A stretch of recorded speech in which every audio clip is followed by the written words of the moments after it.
श्री शिवाय नमस्तुभ्यम। कैसे हैं आप सभी? आई होप आप सभी बहुत ही अच्छे होंगे। तो देखिए, जैसा कि हम सभी को पता है 13 मई 2026 को है एकादशी का बहुत ही प्यारा सा दिन। और एकादशी का दिन आप सभी को तो पता ही है कितनी उत्तम और कितनी दुर्लभ तिथि मानी जाती है। इस दिन व्रत रखने वाले लोगों को कितना पुण्य प्राप्त होता है और जो कुछ नियम होते हैं वो आपको पालन करने होते हैं। इस उपाय का प्रारंभ 10वीं तिथि से हो जाता है और समाप्ति तिथि होती है द्वादशी। तो बहुत ही उत्तम व्रत होता है। इस दिन किए गए उपाय आपके सफल होते हैं।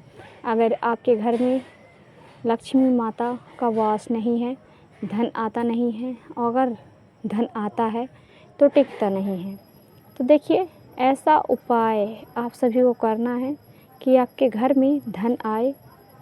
धन आने के साथ साथ आपके घर में धन स्थिर भी रहे। तो आप सभी को बहुत ही प्यारा सा उपाय करना है। इस उपाय को करने के लिए आप सभी को क्या क्या करना होगा, किन किन चीज़ों की ज़रूरत है, इसकी जानकारी हम आपको देने वाले हैं। तो आप सभी को करना क्या है, कैसे करना है, किस तरीके से करना है, आप सभी ध्यान से सुनिएगा। तो देखिए, पहला उपाय हमारा जो रहेगा ये आप सभी लोगों को धन से जुड़े हुए उपाय आपको लेकर आए हैं। तो इस उपाय को आप करिए ज़रूर। तो हमारा जो पहला उपाय है, इस उपाय को ध्यान से सुनिएगा। एकादशी का उपाय है। इस उपाय को करना है आप सभी को। तो कैसे करना है, किस तरीके से करना है? देखिए, इस दिन सुबह जब आप ब्रह्म मुहूर्त में उठते हैं तो इस दिन माता तुलसा को एक घी का दीपक प्रज्वलित करना है। घी का दीपक आप शाम को भी प्रज्वलित करिए। माता तुलसा का विशेष रूप से इस दिन पूजा आराधना की जाती है।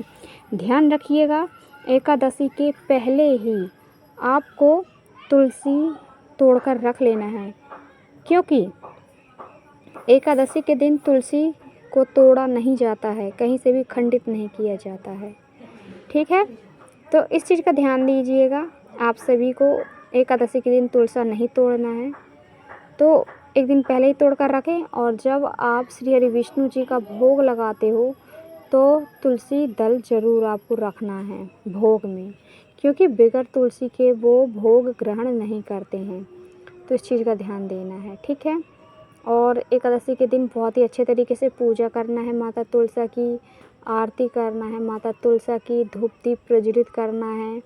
माता तुलसा के 7 चक्र परिक्रमा लगानी है आपको। 7 बार परिक्रमा लगा लीजिए, बहुत ही शुभ माना जाता है। और माता तुलसा के सामने ओम नमो भगवते वासुदेवाय नमः का मंत्र जाप कीजिए। ओम नमो भगवते वासुदेवाय नमः का मंत्र जाप कीजिए, आपको बहुत लाभ मिलेगा। ठीक है, तो इस उपाय को आप ज़रूर करें, आपको लाभ मिलेगा, धन की प्राप्ति होगी। तो ये था हमारा पहला उपाय। आई होप आप सभी लोगों को समझ में आया होगा। अगर कोई डाउट है, कोई समस्या है तो आप हमसे पूछ लीजिएगा, हम आपको पूरी जानकारी देंगे। हमारा जो दूसरा उपाय रहेगा एक दीपक वाला रहेगा, और इस दीपक वाला उपाय आपको शाम के समय करना है। शाम के समय सूर्यास्त के बाद आपको इस उपाय को करना है। तो आपको इस दीपक वाले उपाय को करने के लिए यहाँ पर जो ज़रूरी है वो है एक दीपक। एक मिट्टी का दीपक आपको ले लेना है, साथ में गोल बत्ती रखनी है आपको, और घी का इस्तेमाल करना है।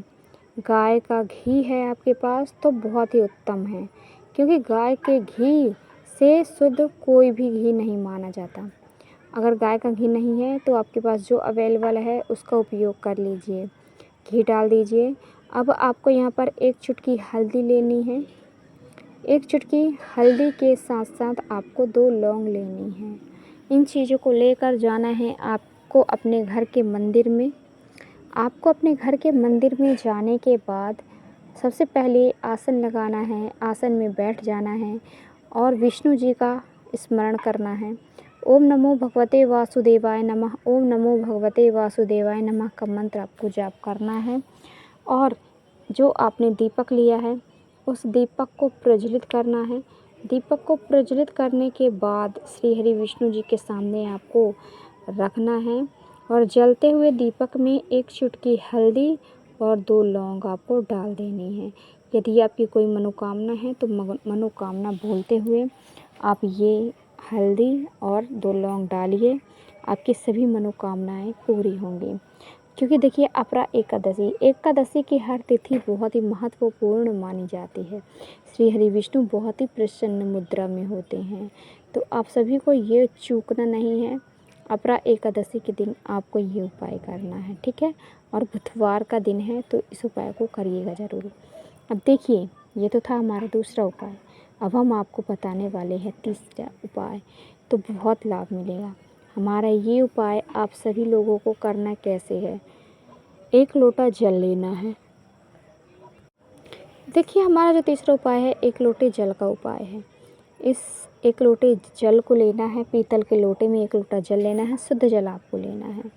शुद्ध जल ले लीजिए, उस जल के अंदर थोड़ा सा गंगा जल डाल दीजिए और इसके अंदर थोड़ी सी हल्दी डालना है। हल्दी की 1 से 2 चुटकी हल्दी डाल दीजिए, घोल लीजिए। अब इसे आपको अपने पूरे घर में घुमा लेना है। इसके बाद इस लोटे के जल को लेकर जाना है महादेव के शिवालय में। जब आप महादेव के शिवालय में जाओगे तो इस जल को अर्पित करना है। इस जल को अर्पित करते हुए आपको यहाँ पर कुंदक रूप कुंदकेश्वर महादेव का नाम स्मरण करना है। आपकी जो भी मनोकामनाएं हैं उसे बोलनी है, महादेव से प्रार्थना करना है। आपकी सभी मनोकामनाओं को महादेव पूरी करेंगे।